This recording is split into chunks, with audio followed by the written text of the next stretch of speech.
పల్నాడు జిల్లాలో పోలింగ్ అన్నది మీరు చూస్తే ఆ రోజున పోల్ డే రోజున 85.65% పోల్ నమోదైంది ఈవీఎంస్ ద్వారా ఉన్న 1929 పోలింగ్ స్టేషన్స్లోనూ. పోస్టల్ బ్యాలెట్, హోమ్ ఓటింగ్ కలిపితే 86.76% ఇంతవరకు కూడా మనకి టోటల్గా వచ్చింది. ఇది లాస్ట్ టైం కన్నా 1% ఆల్మోస్ట్ ఎక్కువగా ఉంది.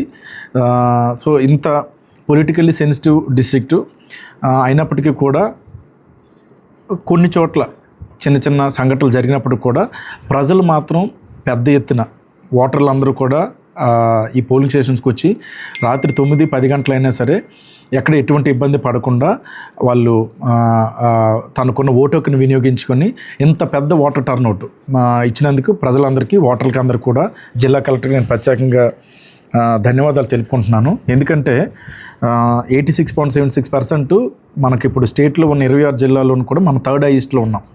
మొట్టమొదటిది ఒంగోలు జిల్లా ఎక్కువ రికార్డ్ అయింది 87%, తర్వాత చిత్తూరు జిల్లా, తర్వాత పల్నాడు జిల్లా. చిత్తూరు జిల్లాకి పల్నాడు జిల్లాకి 0.2% డిఫరెన్స్. సో మనం 3 థర్డ్ ర్యాంక్లో ఉన్నాం ఈ టోటల్ ఓటర్ టర్న్అవుట్లో. సో ఆ విధంగా కూడా ఐఎమ్ ఎక్స్ట్రీమ్లీ హ్యాపీ. ముఖ్యంగా మరొకసారి ఈ పల్నాడు జిల్లా ఓటర్లు అందరికీ కూడా నేను ప్రత్యేకంగా ధన్యవాదాలు తెలుపుకుంటున్నాను. ఎందుకంటే ఈ 1929 పోలింగ్ స్టేషన్స్లో ఒక 10-15 చోట్ల అక్కడక్కడ సంఘటనలు జరిగిన మాట వాస్తవం. అయినప్పటికీ కూడా మీడియాలో పల్నాడు జిల్లాని ఈ జరిగిన సంఘటనలన్నీ చూపించినా సరే ఎక్కడ కూడా ఎటువంటి సంకోచం కానీ, ఆందోళన కానీ, భయం కానీ లేకుండా ప్రజలందరూ వాళ్ళ రెస్పెక్టివ్ పోలింగ్ స్టేషన్స్కి వచ్చి అక్కడ వాళ్ళు చక్కగా వాళ్ళ ఓటు హక్కు అన్నది వినియోగించుకోవటం జరిగింది. ఇది మొట్టమొదటిగా మీకు చెప్పదలుచుకున్న విషయం. ఇంకా రెండోది, ఇంకా సంఘటనల దగ్గరికి వచ్చేసరికి ఓవరాల్గా లా అండ్ ఆర్డర్ అది ఆ రోజు ఎలా ఉంది, ఇప్పుడు ఎలా ఉంది అన్నది ఎస్పీ గారు బ్రీఫ్ చేస్తారు. బట్ పోలింగ్ రోజున ఇన్సైడ్ పోలింగ్ స్టేషన్లో మనకి ఒక 5 లొకేషన్స్లో 8 పోలింగ్ స్టేషన్స్ లోపల వెళ్ళి కొంచెం ఆ ఈవీఎంస్ని అన్నీ కొట్టడం అది జరిగింది. అది వెంటనే అక్కడికి ROs, tahsildars, sector officers, police అందరూ కూడా విజిట్ చేసి అక్కడ ఉన్న మెషిన్స్ అన్నిటిని కూడా సెటరేట్ చేసి మళ్ళీ ప్రజలకు అక్కడ భరోసా కల్పించి అన్ని చోట్ల కూడా మళ్ళీ వెంటనే తక్కువ టైంలోనే ఆ పోలింగ్ అన్నది కండక్ట్ చేయడం జరిగింది. ఇక్కడ జరిగిన అన్ని చోట్ల కూడా మేము క్లియర్గా మెసేజ్ ఇవ్వాలనుకున్నాము.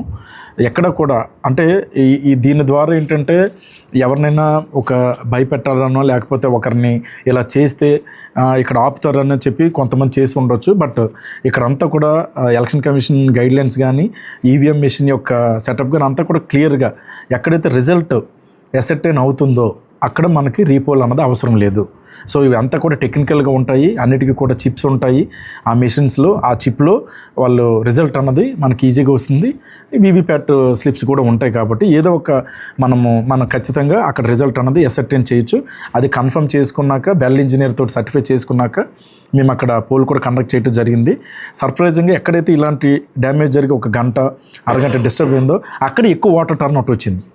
అక్కడ సుమారు 80% వాటర్ టర్న్అవుట్ ఇక్కడ రావటం అన్నది ప్రజలు వెంటనే ఈ పరిస్థితిని అర్థం చేసుకొని ఎలాగైనా తన ఓటు హక్కును వినియోగించుకోవాలని ముందుకు రావటం అన్నది నిజంగా అభినందనీయం. అయితే ఈ అన్ని కేసుల్లోనూ కూడా ఎఫ్ఐఆర్ పెట్టడం జరిగింది.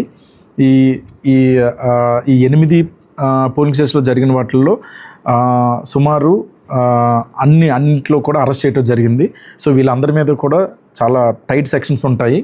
ఇవన్నీ కూడా నాన్ బెయిలబుల్. సో ఖచ్చితంగా వీళ్ళందరికీ కూడా తగిన శిక్ష పడే విధంగా చూస్తాము. ఎవరిని కూడా ఈవీఎం డ్యామేజ్ ఎవరైతే పోలింగ్ స్టేషన్లో చేశారో వారెవరిని కూడా విడిచిపెట్టే ప్రసక్తి ఉండదు. ఎందుకంటే ఇది ఇంకా ఒక సీరియస్ క్రైమ్ అన్నమాట. ఇది ఎలక్షన్ కమిషన్ గైడ్లైన్ చాలా టఫ్గా ఉంటాయి. ఈ చట్టాలు కూడా చాలా పకడ్బందీగా ఉంటాయి. ఎట్టి పరిస్థితుల్లోనూ కూడా జిల్లా కలెక్టర్గా చెప్తున్నాను, ఎవరైతే ఈ డ్యామేజ్ చేశారో వారిని ఎట్టి పరిస్థితుల్లోనూ కూడా విడిచిపెట్టే ప్రసక్తి ఉండదు. అరెస్ట్ చేశాము. ఇంకా మా దగ్గర వెబ్కాస్టింగ్ కెమెరాస్ ఉన్నాయి. అందులో ప్రతి ఒక్కరు కూడా ఐడెంటిఫై మేము చేస్తున్నాము. వారు ఎవరు ఎక్కడున్నా సరే ఆ మిగిలిన వాళ్ళు కూడా అరెస్ట్ చేసి వాళ్ళకి తగిన శిక్ష అమలయ్యే విధంగా మేము చూస్తాము. ఆ తర్వాత ఇంకా కొన్ని సంఘటనలు జరిగాయి. తర్వాత నెక్స్ట్ డే మనకి మా కారంపూడిలోనూ గురజాల్లో జరిగినప్పుడు కూడా మళ్ళీ సాయంత్రం కల్లా నైట్ కల్లా మొత్తం అంతా కూడా లా అండ్ ఆర్డర్ అంతా కూడా స్టేబుల్ చేసాము. నైట్ సాయంత్రం నుంచి మళ్ళీ 144 ప్రొమల్గేట్ చేసి ఎక్కడ కూడా ఎటువంటి సంఘటన లేకుండా చేశాము. సో దాని ఇంపాక్ట్ మీరు అందరూ కూడా చూస్తున్నారు.